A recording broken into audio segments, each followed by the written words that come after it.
Hi, everyone. Welcome to my Thursday night Real Estate Investors Hangout. I'm so glad you made it here tonight. And tonight we have a special guest. So I'm really excited to introduce Chris in a minute.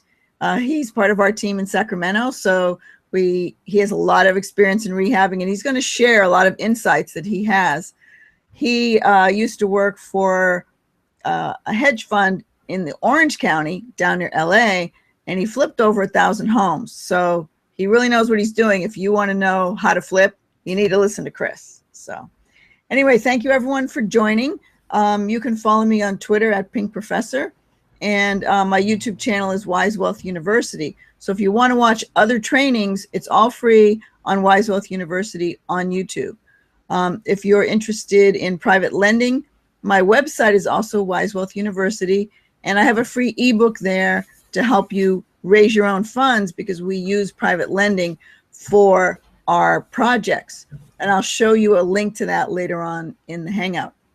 And if you can, go ahead and give us an answer to the poll that I've displayed, which is, how many deals have you done?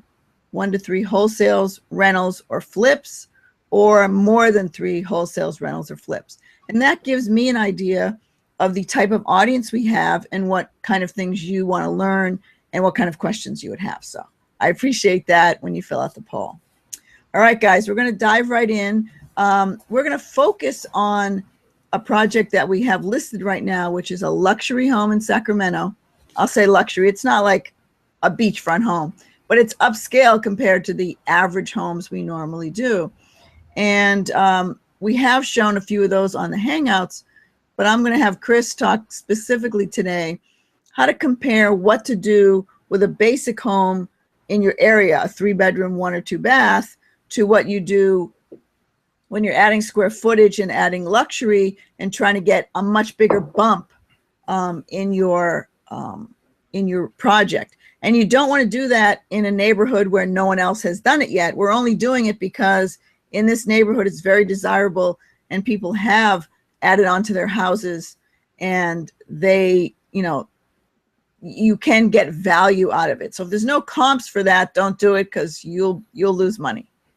So without further ado, I'm going to introduce Christopher Augustin, and he can give you, just a brief background, and then we'll jump into the pictures about the project. All right, ready, Chris?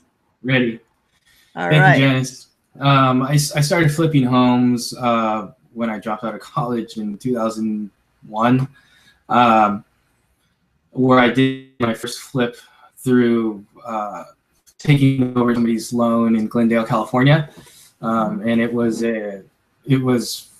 roughly 2,000 square foot, a really classic old home. We purchased it. Well, actually, we took over the payments with an agreed purchase price of around $230,000, and then sold it for $360 immediately upon closing. And that was the only SoCal deal at that time that I've done in the LA area, and then moved back up north and flipped homes at the auction in San Joaquin County around 2006, which was a perfect time, as you guys already know, right after the boom. And then following thereafter, I did commercial work in Hawaii, industrial and multifamily, and then moved to Orange County to pursue acquisitions, turning a private REIT into a successful IPO. And now here I am today in Sacramento, concentrating on taking advantage of all the assets that the big hedge funds left over. So. The ones that weren't repaired properly. That's correct. They just brought them and rented them till they got beat, and now I'm going to get rid of them. Yep. Awesome, awesome. Well, I'm going to go and share. We have a slideshow from our recent remodel. It's been listed for about a week and a half, I guess, on the MLS, and we've had probably 4 open houses over the last couple weekends. And so Chris is going to, I'll play the, let me screen share, and I'll play sort of the walkthrough first so you get an idea of the house, and then we'll go through some of the individual pictures, and Chris can highlight some of the points about how he decided what to do on the property and why he decided to do that. So Chris will be on, and I'll screen share this. Okay, we can start. Right. So let me start and I'll just run through it because it makes it a nice. Okay. Oh, it's in the beginning here. Sorry guys, let me start at the beginning. It should start at the beginning. Maybe I'll just reload it. Yeah. I'll be sure. There we go.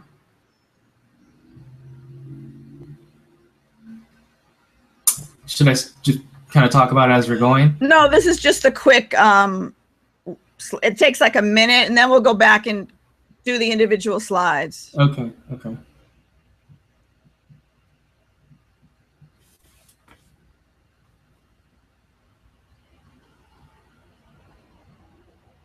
It's pretty neat how they did that, huh? And you'd think they have a whole movie crew on this.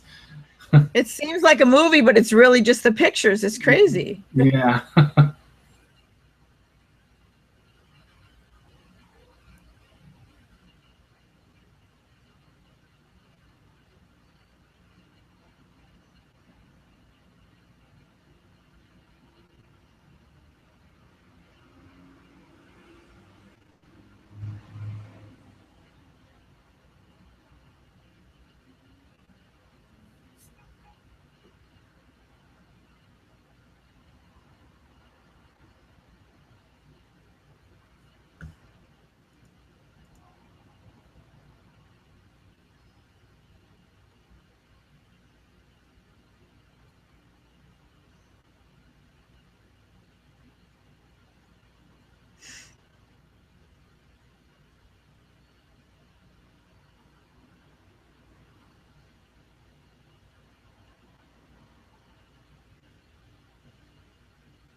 All right. I will stop it there because that's going through the individual pictures, which we can get to in a minute. So, Chris, I want to bring you back on screen and then talk to you before we go into the individual pictures about how you find the right crews to do something a little more upscale and how you know that they're going to do, a good job. So, versus the crews that we have on some of the cheaper properties. Sure.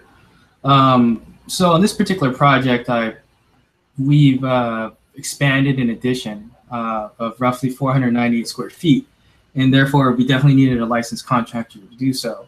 In order for us to find the right one, I interviewed 3 GCs. I kind of get a sense of how they are. It's kind of like a working relationship you want to determine, or predetermine rather, before engaging. So I look at how well they respond to my emails, how well they answer my questions, how accurate they are on costs and permits, if they have relations with architects or engineers, which was very helpful in this one. So that way I wouldn't have to search for third parties. And so also cost and timing is also a big issue as well. So I looked at the GC on this one and learned that they have a lot of projects going on. They've dabbled into quite a few of their own properties as well. And for the most part, they've done residential subdivisions. And so therefore, I felt that I could control what we put in the house. And they can go ahead and make sure that there's a smooth transaction in terms of completing the rehab within the city's expectations, which is what we needed for the most part. And then we'll go into detail with the materials that I picked.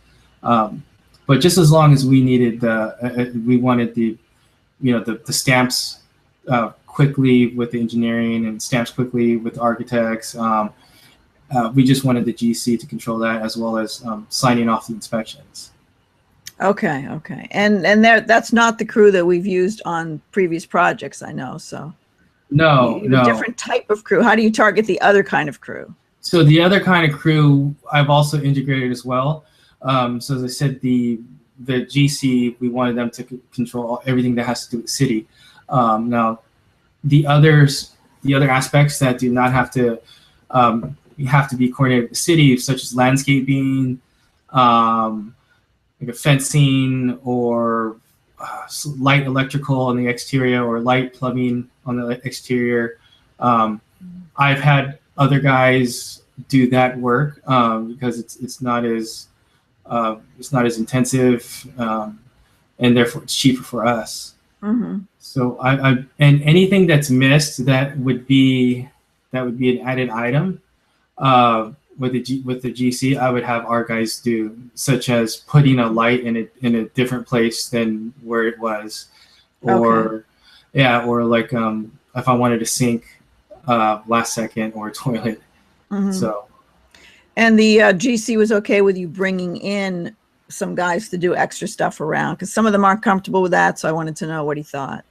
Yeah, that's a very good question. I forgot to bring that up. Yeah, so I had a good rapport. I felt that if we needed to bring in other guys in conjunction of the current GC doing work, they'd be fine with that, and they were.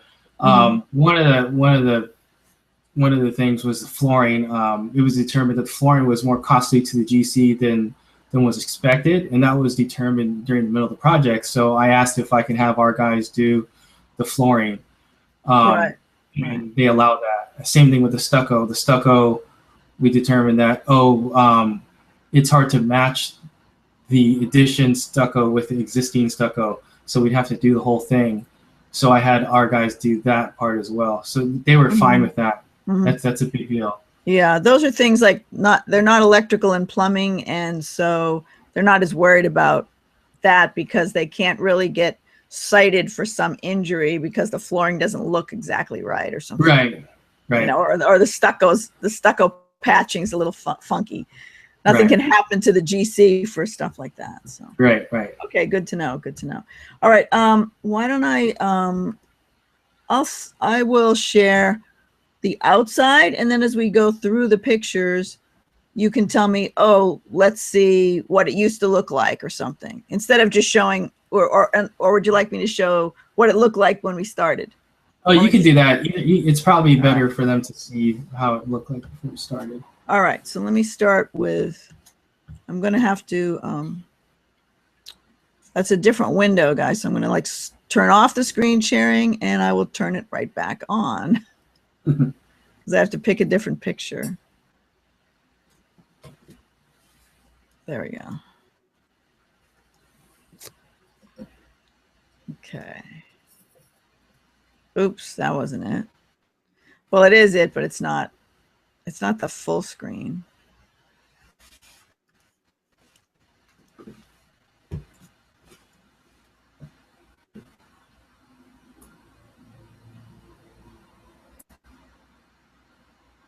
How interesting. Well, I'll just make it fill up the screen. It's not considered a window for some reason. Who knows why?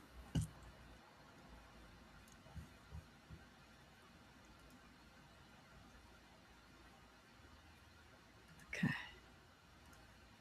There we go. How's that? Perfect. All right. Very perfect. So maybe you can orient people where we're at here. Okay, so this is the addition. Roughly, again, it's supposed to be 498 square feet, which is kept below the 500 square feet threshold. Anything over 500 square feet, we would be responsible for paying school fees, park fees, impact fees, which can add up to costs. So to the right of that is the garage. Originally, we would like to have been able to connect it to, but again, that would exceed the 500 square feet. So this is just to the left is the house, basically. To the left of the house is the house. There you go. Another one. That's an older. Yeah. So the house is there. Did you rip off a porch or something?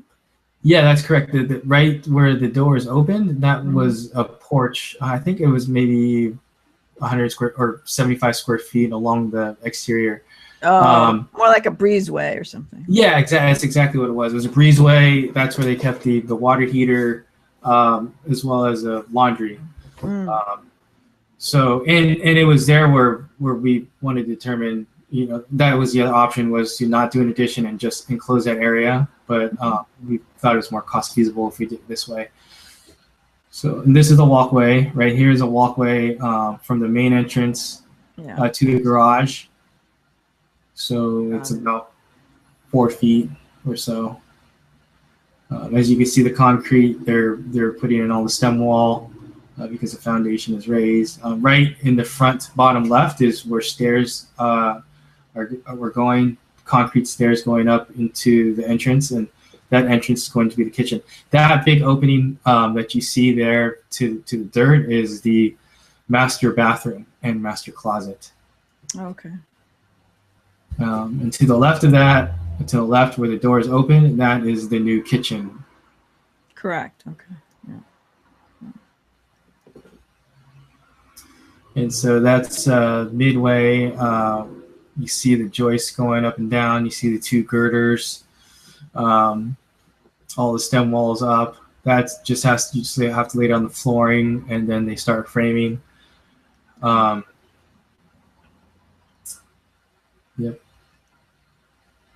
Okay. I remember it just seemed like it took a while to get to that point. Oh, now you see the open, what used to be the kitchen before. That was the kitchen. Yeah, that's correct. And these are the stairs coming down right here, right? Yeah, you can see it a little bit. That is the stairs. That will be the stairs. Yeah.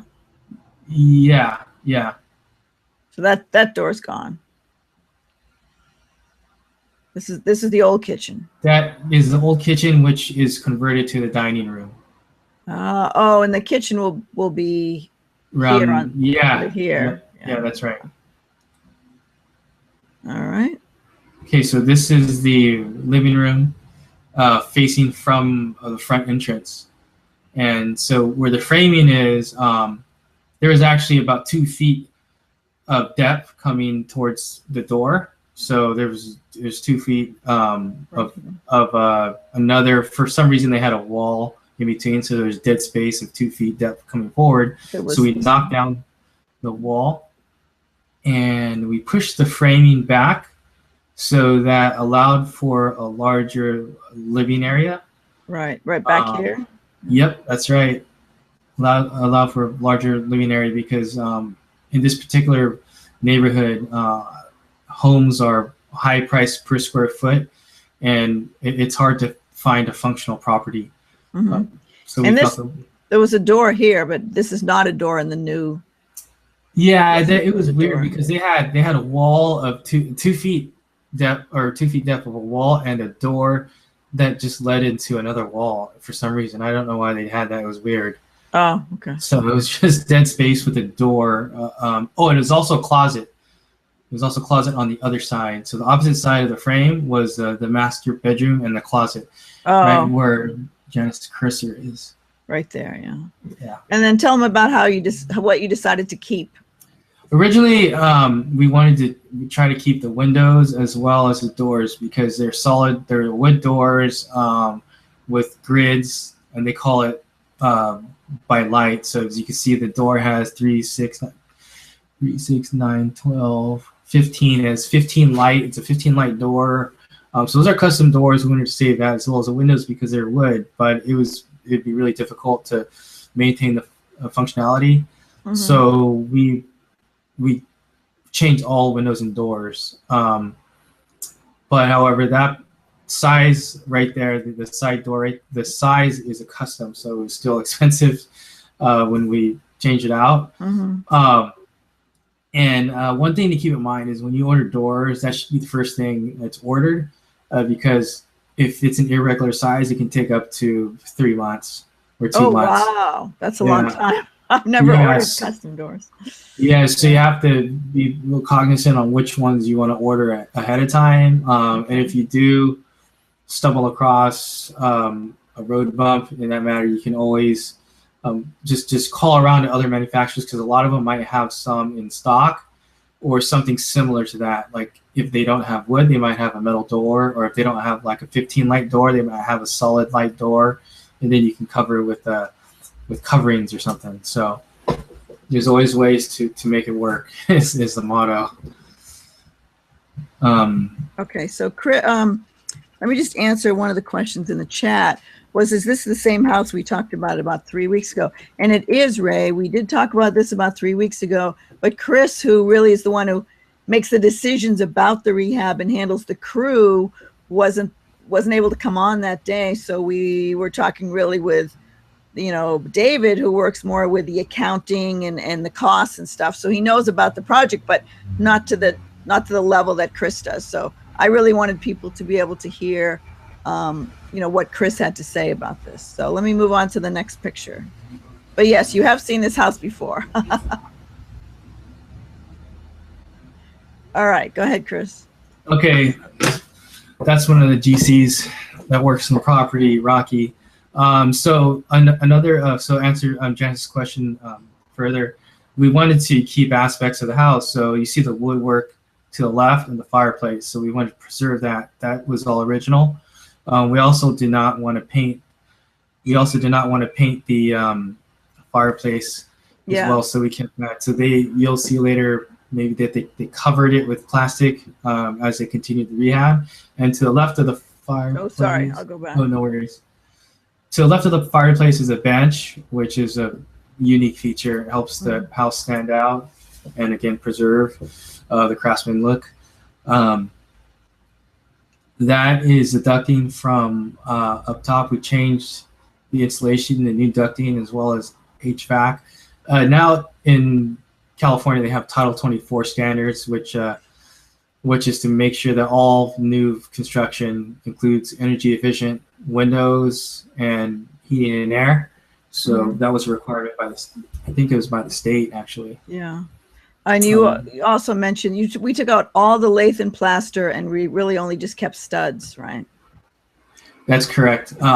Originally the house was plaster, which is very thick, and the demo guys, I commend them for being able to knock that down because that stuff is hard. Yeah. and then they just put up normal drywall. So, but it's completely new drywall. It's not old drywall that we patched. So really, the house is brand new except for pretty much brand new. That's right. You can see it's all open inside. Yeah. That's right. That is bedroom 2's closet. Is a framed of the closet, and what Janice was just saying is to the left of the new framing. You can see some of the plaster walls ripped off. Yeah. That's the fireplace. Fireplace. We might see the bench in a minute. I don't know. Yeah. It might be. Sometimes it gets. Oh, there we go. So there's some of the lath and plaster coming down in the back.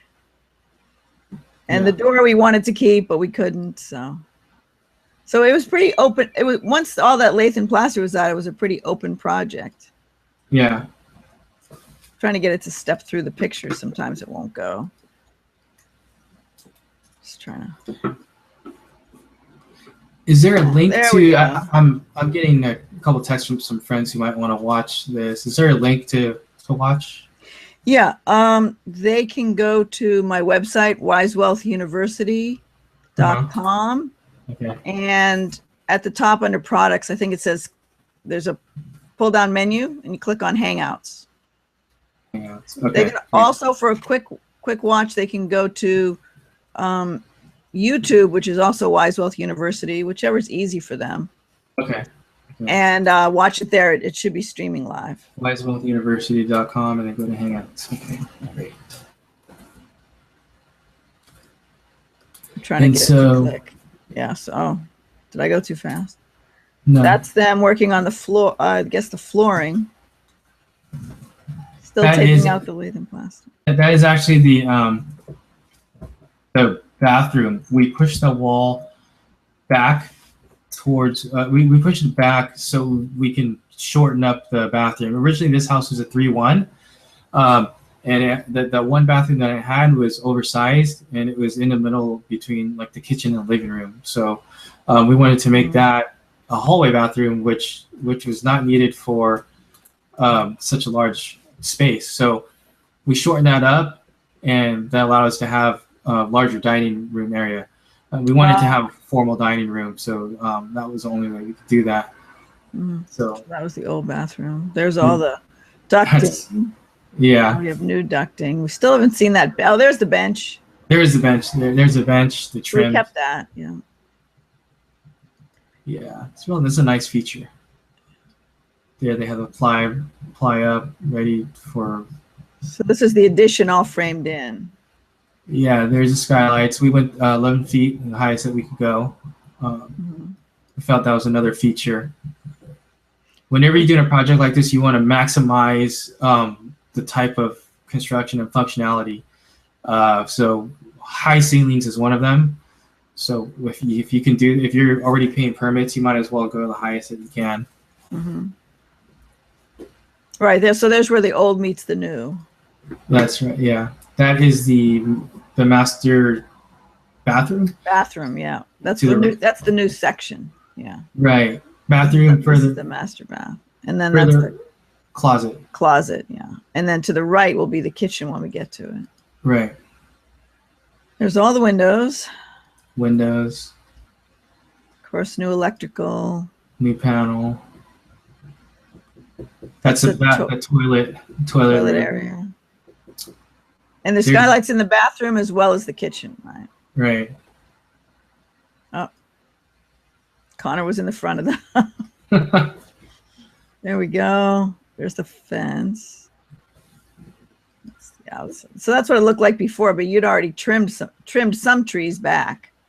There was a tree. There was a tree right here you got rid of. There was a tree there that had possible root penetration to the house or the pipes. So we stump grinded that out. When you remove a tree, you have to make sure that you stump grind it. Otherwise, the tree will just grow back. There's an entrance to the rear. And the chimney looks really good for being a chimney that old. It's in good shape. It does. And this is putting in the new windows, but they had to make them fit, I guess. Yeah, that's right. For a little bit of trim. They're new construction windows, so so you can't see the fin on the outside. So we had to redo all the trim, which was needed anyway. If we're going to do an extensive rehab, you might as well change the whole look. Right. So that's by the time we had the drywall in, this is how it starts to look. Yeah, as you can see, the few pictures back, you guys saw the framing, and now you see everything is closed. So that's the shower pan, and then vanity area of the master bath. Double sink. That's the existing subflooring. New flooring will be on top, as well as the tile. Right. So this is the old part of the house stepping into the new part. That's where it meets. And I know I heard that flooring was too bad. There's no way we could polish it and keep it. Yeah, one of the options was to save it. Yeah. But it was too messed up. Yeah. Kitchen. Yeah. Kitchen, new door. We wanted to keep everything shaker style. As you can see, the trim is all flat. Squared off. Yeah. The door is flat, square. Everything is square and flat. So consistency is another thing to keep in mind. It's a walkway, new stucco. And we were required to keep the fence up the whole time, right? Yeah, required to keep the fence up the whole time. This picture is actually really good. I want to kind of go over it really quick. As you can see that it's indented. See the addition, how it right just here. It comes in maybe 6 feet or so. Mm-hmm. The reason for that being is because of the setbacks. The house and the property line, they're not exactly the same length going up to the corner. This is a corner lot, and so therefore, for some reason, being that it's on a corner lot and that the equal sides from the setback and the house are not, or the parallel is not equal, we had to push the addition in a lot more. Otherwise, we'd have it right out here. Yeah. Yeah, exactly. Right. So that's where the dining room is, but it gives some character to the house. Yeah, it does. That's our other crew. This is a different crew that does our other rehabs. Mm-hmm. And so they're fixing the dry rot on the garage, which was not accounted for in the original GC's bid. So we had our other guys do the dry rot and install a new garage door as well as motor, and also the roofing on the garage as well. Mm-hmm. Oh, this is a little bit of the neighborhood. This is directly across the street. And so where the cone is over here, that's where our house is. Yeah. Yep. So you can see it became a very long, and that's where the setback is, because the street angles back towards the garage at this point. So back there, right, we had to be further back from the sidewalk than we did in the front. Long house. You get a lot of house in this area. I mean, see how small these houses are. So having a 1-story exceeding 1,600 square feet, 1,700 square feet is desirable in this area. Now, that's another reason why we decided to conduct the rehab with an addition. All right, so let me switch back to, that was the end of the old pictures. So let's go to the new one.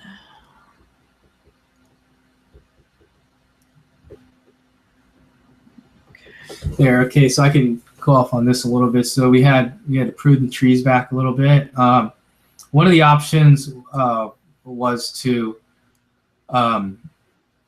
put new sod in there or just leave it. So we decided to just use seed. This picture's a little old.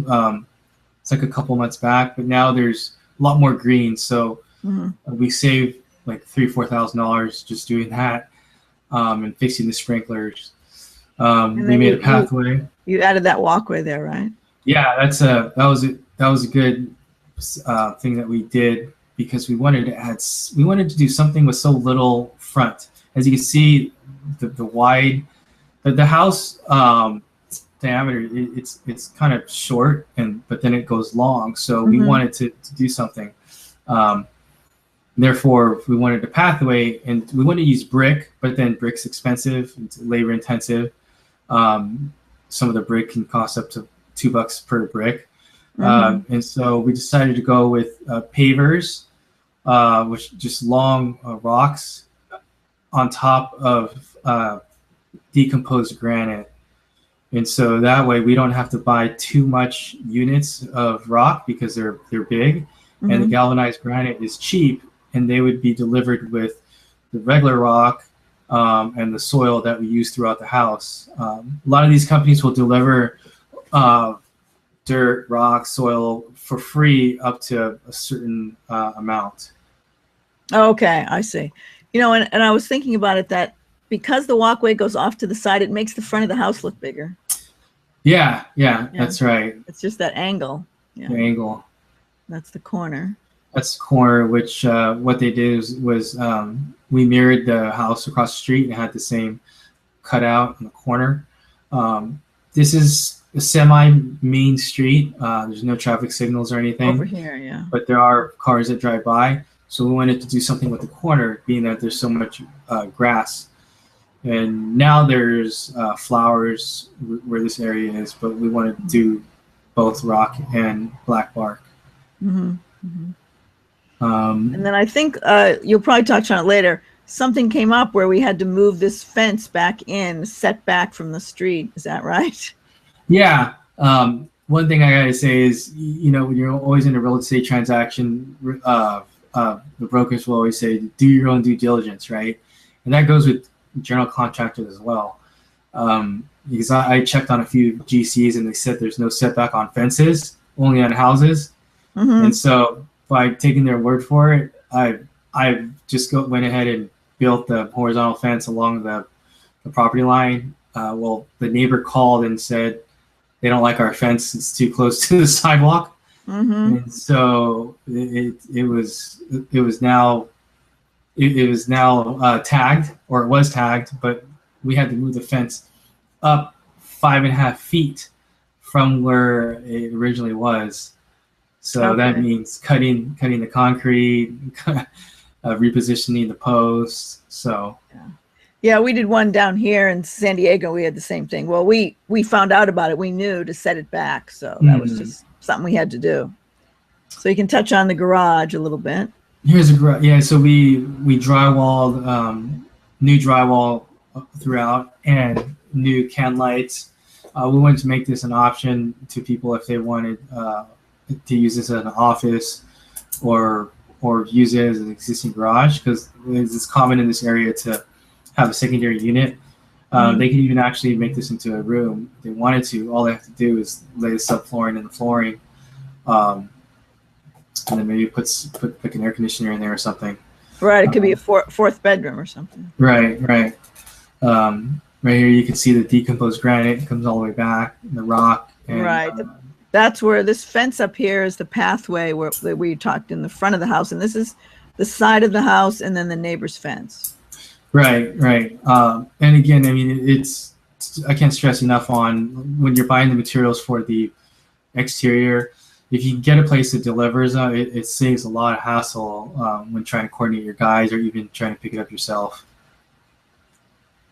And that the existing steps were there. This doorway goes into the living room. Right. So the stager did a really good job. They utilized this space to the fullest by putting the chairs in this area, because knowing that when people were looking at the house, they would pop their head out to look at the back, and they would go through this particular door. When they see that, they'll see the chairs and the wine glasses. Okay, now we're coming into the living room from the front door. So on the floors, we wanted to use real wood with I forgot what you call it, but they laser engrave all of the marks to make it look distressed wood. A little bit. Yeah, the distressed look. Or scraped, or the some scraped, word. There you go. Scraped, hand scraped. So we have hand scraped. It's kind of a distressed look of wood throughout.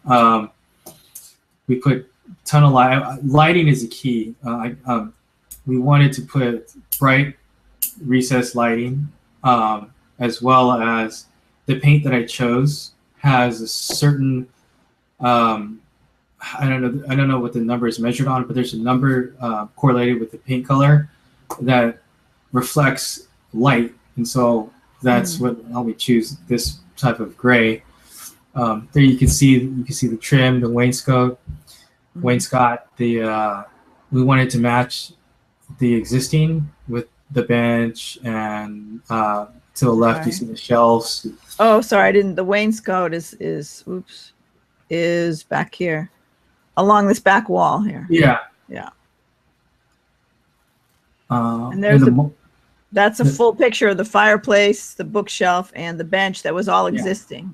And right. That's a wood burning fireplace, right? Right. This is a good picture. So you see how everything's flat. You see the door. It even has flat. The two shaker style rectangles.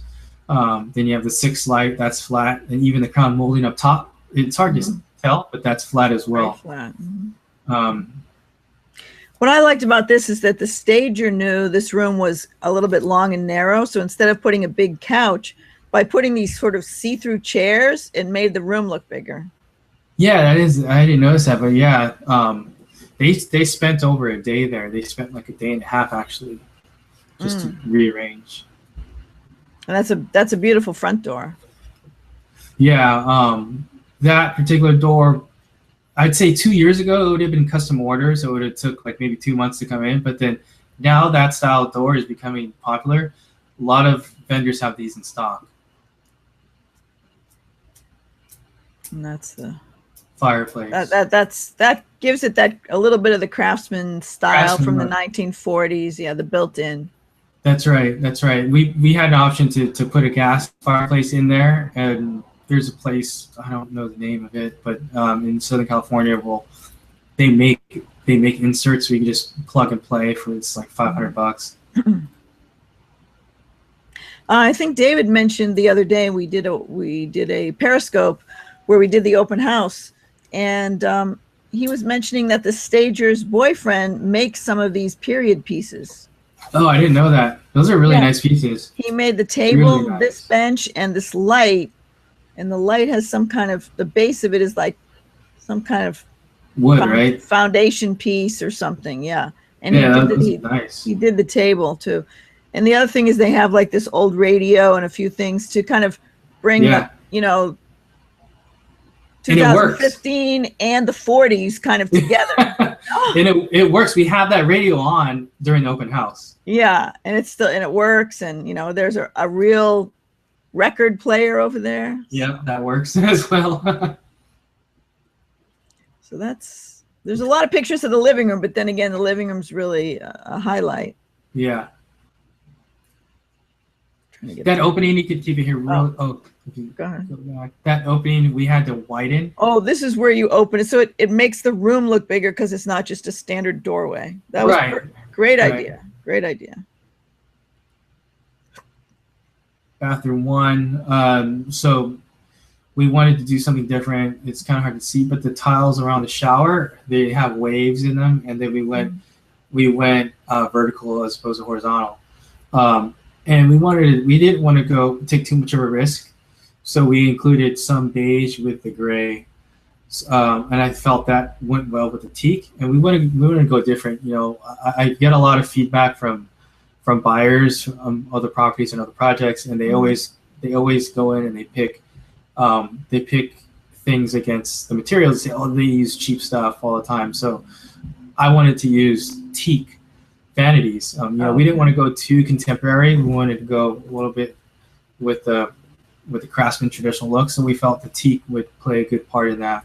Yeah, and it's not the same as those chocolate brown or ebony espresso that we use in the other houses. Right. That's right. And that's what's that called? A semi-recessed sink? Or semi-recessed sink because it's not fully all the way up, very high. The toilet for just like $70 or $50 more. It's a touchless toilet. So we felt like, all these little features, they stick in the buyer's head when they walk through the house. Mm-hmm. Yeah, and guys, if you want to see some of these functional, like about the wavy tile and things that Chris talks about, we did a walkthrough open house with David on the weekend when the house was open as an open house. And so that would be, that video is posted on wisewellscope.com. So if you go to wisewellscope.com, you can log in there and you'll be able to see all of my Periscope views. Excuse me.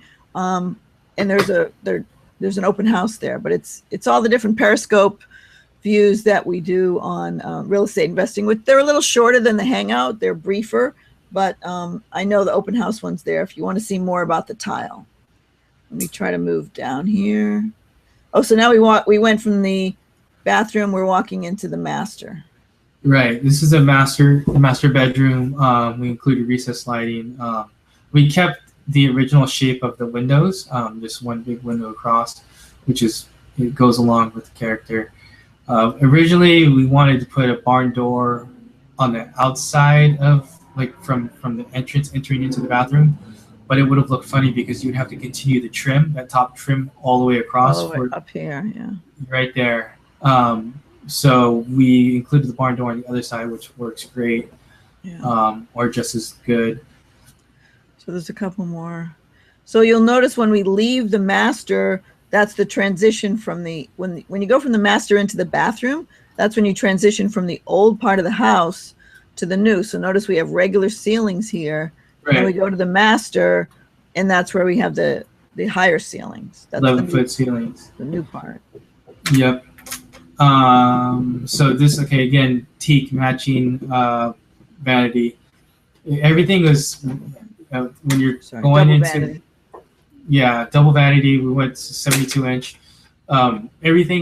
Every small item is key. So everything from picking the hardware to the faucets, towel racks. So we wanted to, because this is a new addition, we wanted to tell people, hey, I'm newly built. So that's why we went with the hardware that we did on here. It's a little bit more contemporary. True. And then, but then there you go, the bathtub. So that's, again, same thinking with the bathtub. And then same idea with the tile going up. I think it's the 3x6 subway beveled. Looks really good in this setting. These skylights do open manually. The kitchens are motorized with the remote, but these are still operable. But I felt it wasn't necessary to have the motorized ones here. So that's the view into the walk-in closet at the end, and you're gonna, I guess the glass is on order for the shower door. Glass is on order, and one thing to keep in mind: see how the hinges are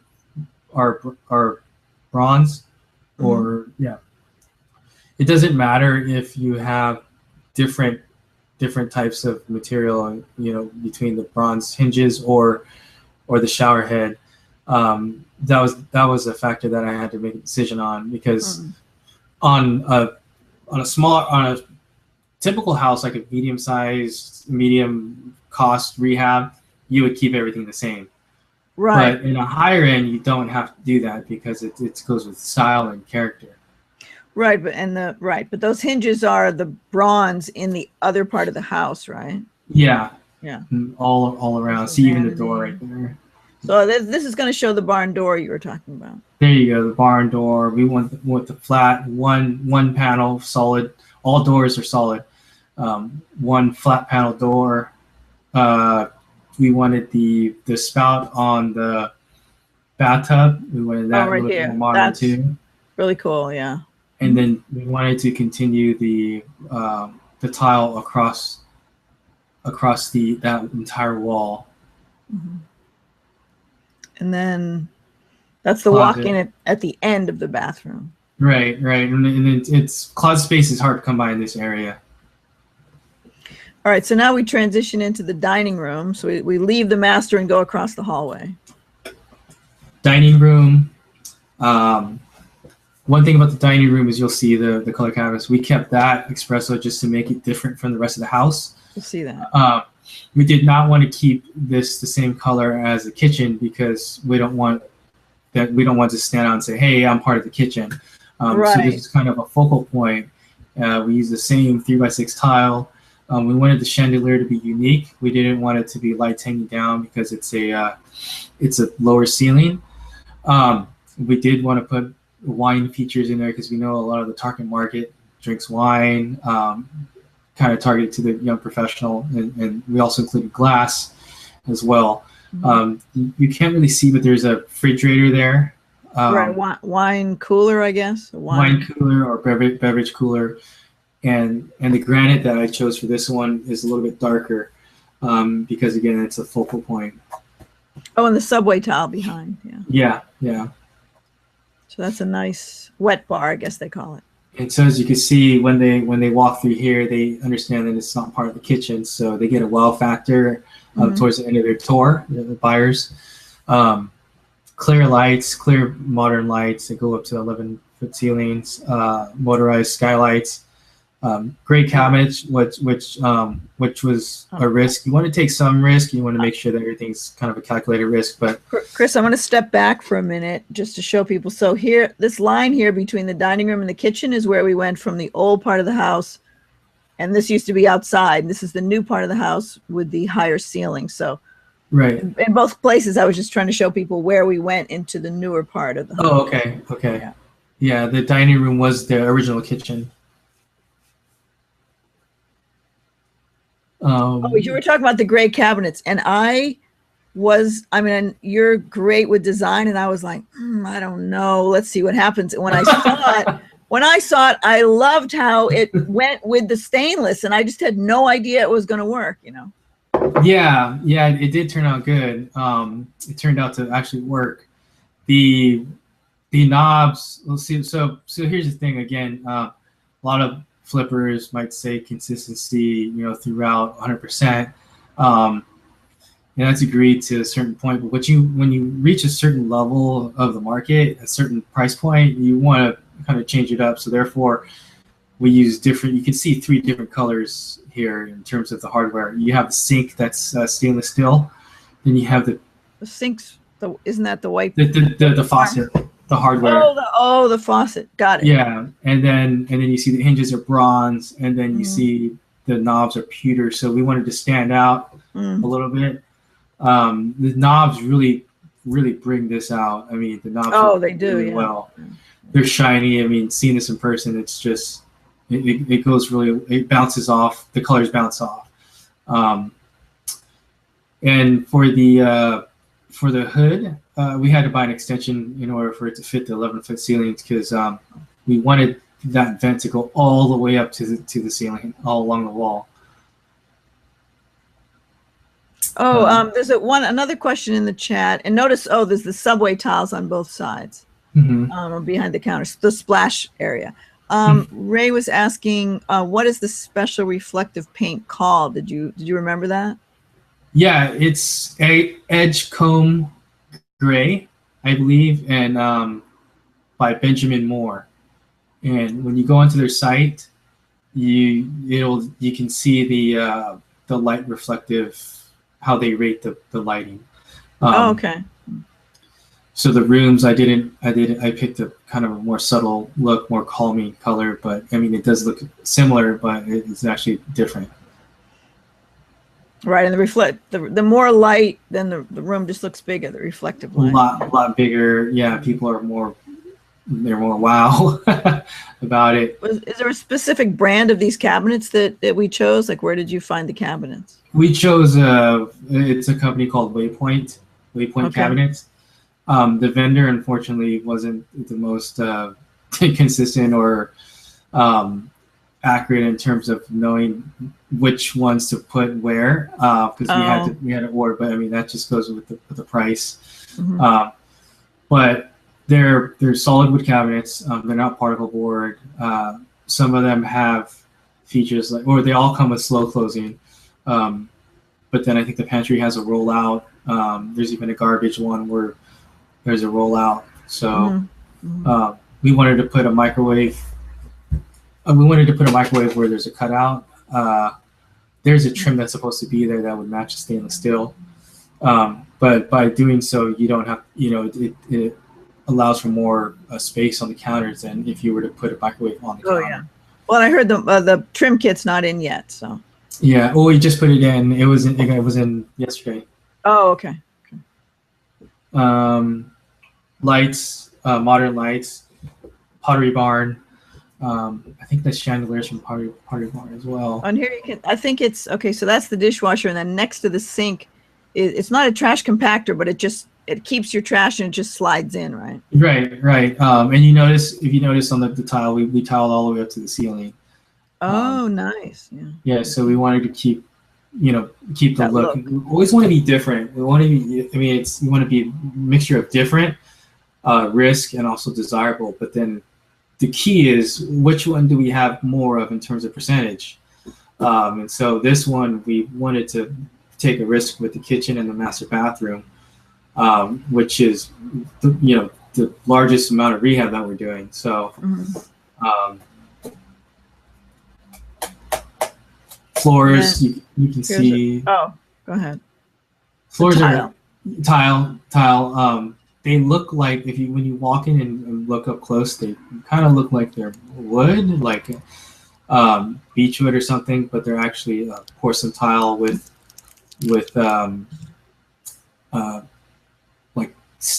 grains and look like they're stained.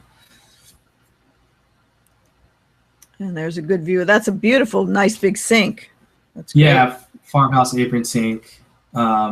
Sink is key, and I mean I've looked. It took me over like 5 days to try to find an expensive sink, and I just was unsuccessful in getting a really huge discount on these sinks. I mean, if you're gonna have a 6-burner oven, and you might as well have a big sink to put the stuff in when you're done cooking, right? So right. See how you see like everything's a light color. It's not all the same color, but it's similar and they balance off. One of the questions I had in mind was, do we get a sink that has a separator or not? We felt just one whole sink without it being two-sided was going to work a lot better. So, like I said, if you're taking a big pan out of the oven, you want a place to put it, right? It doesn't fit in, all the basic rehabs we do. We get those stainless steel little double divided sinks. Right. Yeah. You can't even you can just barely fit a cookie sheet in those, Right. So, all right, now we're going into the 2 regular bedrooms. Bedrooms. Yep. So bedroom, it's pretty much what you see is what you get. The 3-panel door, solid shaker door. And then you can touch on maybe the closet and then that bed, the Jack and Jill that we added. What it used to be before it was a Jack and Jill. Before this, that was just a walkway into the other bedroom, and it was a furnace area. And so it was where the furnace was in there, but you could walk between it. Yeah, the furnace was to the right as you walk in, and there was just a small little window to the left. And as we're walking around and thinking, okay, well, we can put 2 bathrooms in here for sure. Would a third one or half bathroom make sense? And it does. In this area, a 3-bedroom, 1,600 square foot can go all the way up. The cost wise to on the sell end can be like $400 a square foot, and even more so if you have an additional bathroom. So it's all about getting into the eyes of the buyers, and they would probably think like, okay, well, if I have kids and they're in these bedrooms, they would have to walk all the way to through the living room to after they shower or brush their teeth. So we figured it was necessary to put a half bath in. So you can see the sink. It's just a pedestal sink, a mirror, and same tile as the master bath. And now we're going to move. And this closet became quite large because there was an inset from the living room, and you were able to make this closet bigger. Yeah, that's right. So there was actually a cutout from the living room, which is directly opposite side of this closet, which was moved inward or towards the closet door. So being able that we reframed everything that allowed for more depth in the closet. This is bedroom 1. This one we kept it the same. There's nothing we can do, even though I assume that when these buyers go in, they can probably view this as a great office space. Oh, Office or bedroom, just because you get a lot of light. It's the corner. But I guess that was the style then, was to have windows of different sizes. Yeah, yeah, right. I just noticed that. Yeah. One of the requirements from the city is that we kept grids, so you can see the two grids in the front. Only the front. Only the front. Okay. Yeah, only the front of the house was a grid requirement. Same doors, shaker style. You have one panel in the closet, and then 3 panel doors. Bathroom. Yeah, so this is looking from the front bedroom back into the living room. Yeah. I think that's that is at the end of the pictures. If there's something else you want to touch on, tell me what picture you want me to go to. But we could talk now about more like how do you decide what materials to put in terms of cost, and also how do you decide the trending ones? How do you decide what's going to be popular now as you're finishing one of these? So when I go into rehab, and especially this particular one's higher end, I want to get an idea of the focus. What type of home do I want this house to look like? So do I want it strictly contemporary or not? And I wanted it updated, but I don't want it 100% contemporary because Sacramento in itself isn't a major metropolitan market. So we just wanted it updated and desirable with a little bit of a classic feel. So when we decided we wanted that focus, then we went from there picking materials that would go along with that, but not 100%, such as the doors. Those are typical shaker doors. And the cabinets, we wanted to find out what's trending. That's one of the risks. So I thought they were nice, but then obviously one opinion isn't justified. So I started with asking my sphere of influence, what they thought about the cabinetry. Then I started narrowing down the age groups, which ones liked the gray cabinets and what did not. Because prior to that, So you were crowdsourcing this, huh, Chris? Pretty much. We knew that white cabinets were going to sell, and they always sell. But again, we want to get ahead of the market. So, lastly, after getting the opinions of the surroundings, went to the cabinet distributors and asked how their sales have been. And they told us within a short period of time, past 3 months, the gray cabinets exceeded sales of the white ones. So I'm like, okay, I think we're onto something here. So then we just said, okay, we're nailing it. We're gonna go with the gray. And so because we have the gray cabinets, then you can go along with, okay, we're gonna pick colors based on the gray cabinets. So that's how then we went and picked the hardware, and then the door color, and then the lighting, all based off the gray cabinets. Mm-hmm. Yeah, and the back room in the kitchen there, that's the this is the laundry area. Laundry area and water heater. Right. Okay. And how about on the sink? You said you were just looking for something unique and big and sink. Yeah, we wanted. If this was a higher end home in Corona Del Mar or Crystal Cove or something like that, I would have probably put a soapstone sink in there because that's also trending. But it would have been double the price. Mm-hmm. or soapstone counters with a larger sink. Oh, mention the counters. You didn't. I don't think you mentioned what countertops you used. So these are quartz counters. Quartz counters are in the bathroom. Quartz counters are also in the kitchen. The only granite that we use are in the dining. No particular reason, only that the colors work well. The white, yeah. The white and so I'll go off of the counters a little bit. The counters they already have built-in edges, so that there's not much fabricating needed when installing. If you go to a licensed granite guy, what he's going to do is he's going to go to a granite warehouse that only licensed granite fabricators can buy from. and it would be triple the cost as opposed to Right. going to a cheaper place, and just having guys who know how to cut and install. Just go ahead and do it that way. It's a lot cheaper. The only thing they had to do custom was the kitchen, the sink cutout, right? Sink cutout, yeah, and polish a little bit, and then that's it. I mean, they didn't really have to. They didn't really have to add too much of the edging.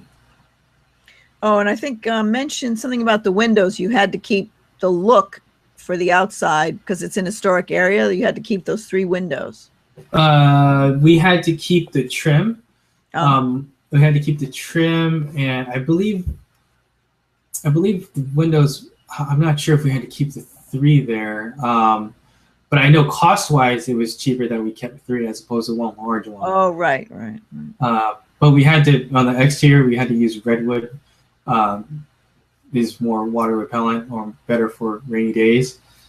So we had to use, after we put regular wood on there, we had to change it all to redwood. Chris, do you have any like special tool that you use to work on the layout? Because I was gonna go back to this bathroom here and say, how did you decide, where the items are going to go and how they're going to fit in? Did you have some kind of a CAD program, or what do you use for that? No, unfortunately, I don't. But I go in there with the GC, who hopefully is familiar with CAD. I tell him to give me the dimensions of everything, and then we go there and walk it. I mean, without there even being any framing. Then he'll, I'll meet him at the Starbucks and he'll draw it out a little bit. And then if he tells me that there's maybe 2.5 feet, almost 3 for the shower, then we'll put a glass wall. If there's an extra half a foot, then we won't put a glass up there. We'll just have a walk-in shower. So if you know the dimensions and everything, and can kind of walk around, or even go in your own house and kind of measure and say, oh, that'll work. We're only 3 inches off. Right. You can get an idea of where things would fit, be functional. Right. I know that I've been in bathrooms where there's like a 1/2 inch of clearance between the door and the edge of the toilet. And we try to shut it. And one shut it. Yeah, I have too. It's kind of funny. Same places like that. So we have another question in the chat that has to do with the quartz countertops. You mentioned that they cost less than granite, but can you touch on the maintenance of those? Yeah, the quartz actually, what I was saying is that the quartz and granite from where we purchased it from are cheaper than if we went through a direct fabricator, whom the fabricator will go to a warehouse or distributor that only sells to fabricators, and they're not cut at all, so they'd be more expensive. And the quartz is pretty much the same. Granite is supposed to be more durable than quartz, but I mean, in the aspect of a kitchen, they both would work fine in everyday use. They come with some kind of coating that you have to do once a year or something, right?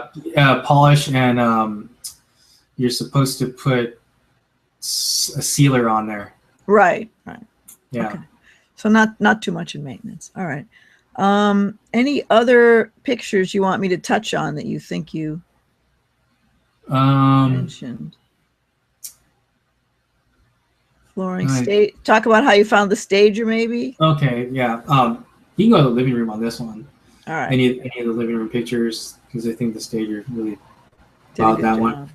Yeah. So I've had stagers before, and just learning that they really make the space, the functionality wise and desirability. We felt that we wanted more modern furniture in here and also unique, but not just too much. So we wanted a stager that had quality furniture. I looked at a couple before this, and they had so stuff. So then after reviewing what they had, it's like, okay, well we're gonna use the one, even though they're a couple $100 more. We're gonna use the one that has the nicer furniture, more contemporary style. And I mean, it looks like they executed, because it looks really well with the space, and they took a 1.5 days. So if you're going to use staging on a higher end home, if it's going to be a little bit more, it is probably worth it. because otherwise, I mean, it's not worth it to have just mediocre furniture in there. Another thing to save costs is you can see we only staged the living room, a little bit of the kitchen, and the master bedroom. We didn't stage the other two bedrooms, and that saved costs. Right. I think you made an excellent choice, but you probably, like you said, you went to two to four other ones before you found her. Right. Yeah, excellent. Let's see. Does anyone else in the chat? Let me see if anyone has questions for Chris.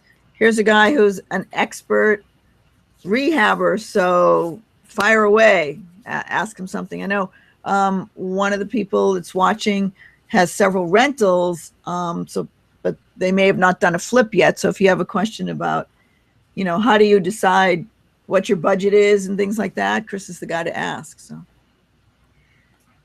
just type in a quick question. And do you have anything else you wanted to add to that, Chris? No, I think we nailed everything. We covered it. Yeah. So we don't have an offer yet, but we've had a couple of open houses, and open houses over the 4. We had I'd say over 100 people maybe. So pretty good. Okay, one other question. What, coming in from the audience here, what is the range in staging costs? I hear it can cost quite a bit to justify. That really depends on the city, market. But for this particular one, I believe it was like maybe $2,000 for maybe 3 months or so. And the cost-wise, it might be about the same depending on the area, but the payment method might be different, which is beneficial towards the owner of the house.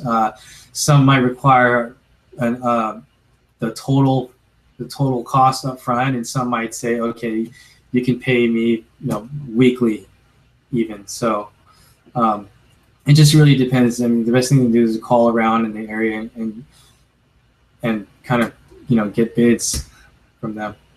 Right. And when we do the basic houses, I know some of the ones we did down here, we just had sort of a collection. I know we've got one in Sacramento too, of just basic furniture that we put in, and it's we don't pay a stager, we just kind of have our own setup.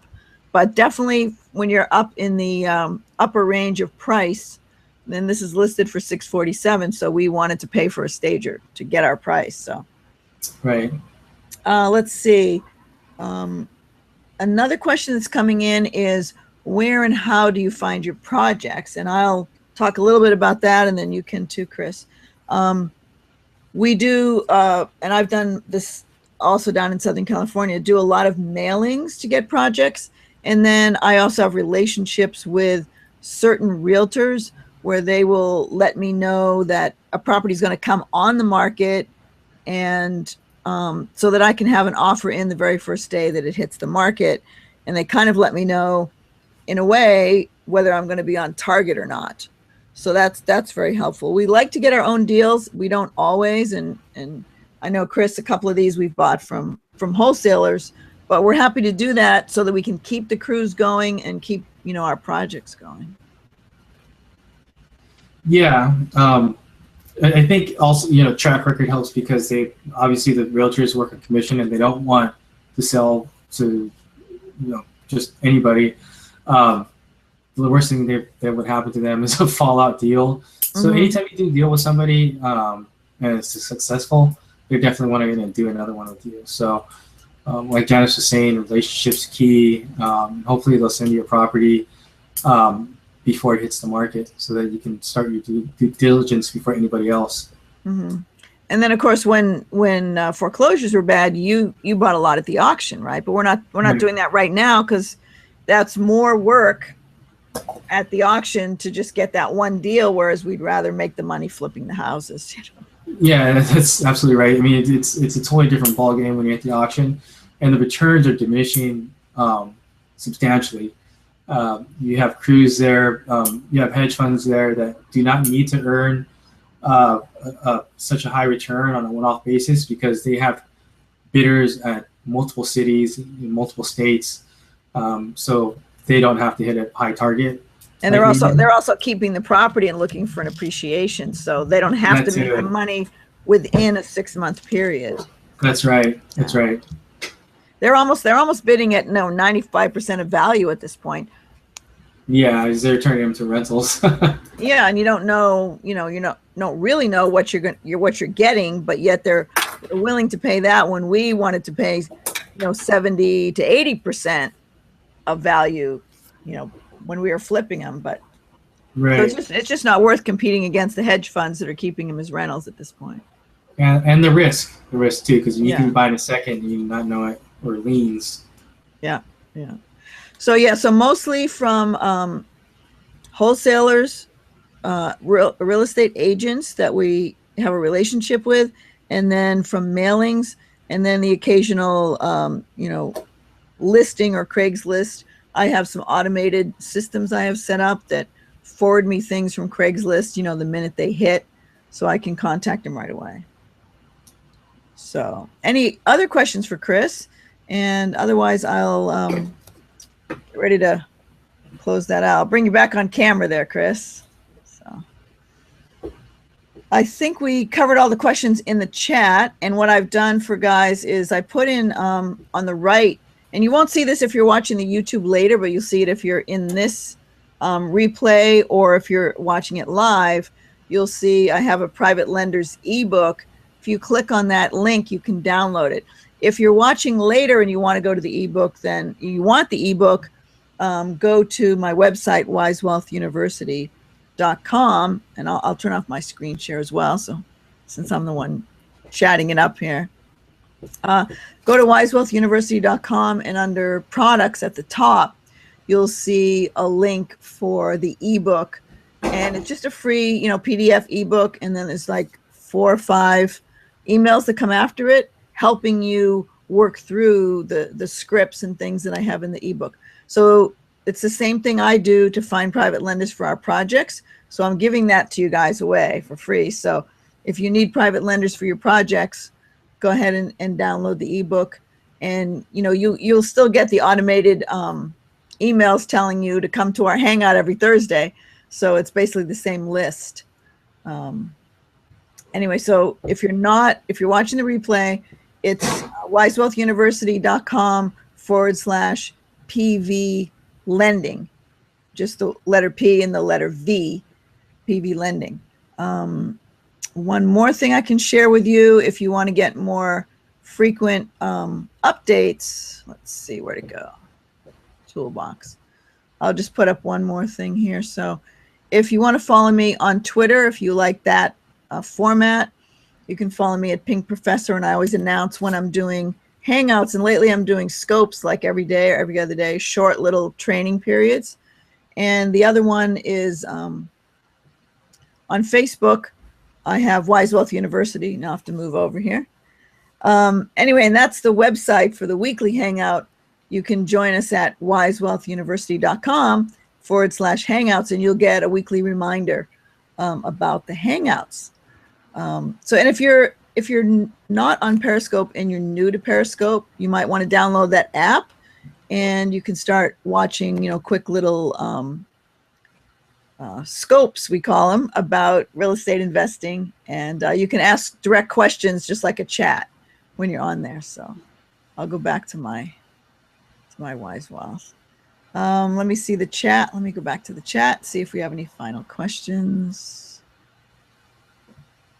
All right, that looks like it. Well, Chris, I want to thank you so much for taking your time to come out with us tonight and do a hangout. I'm really excited, and I'm looking forward to getting an offer on this house, and then the negotiations will begin.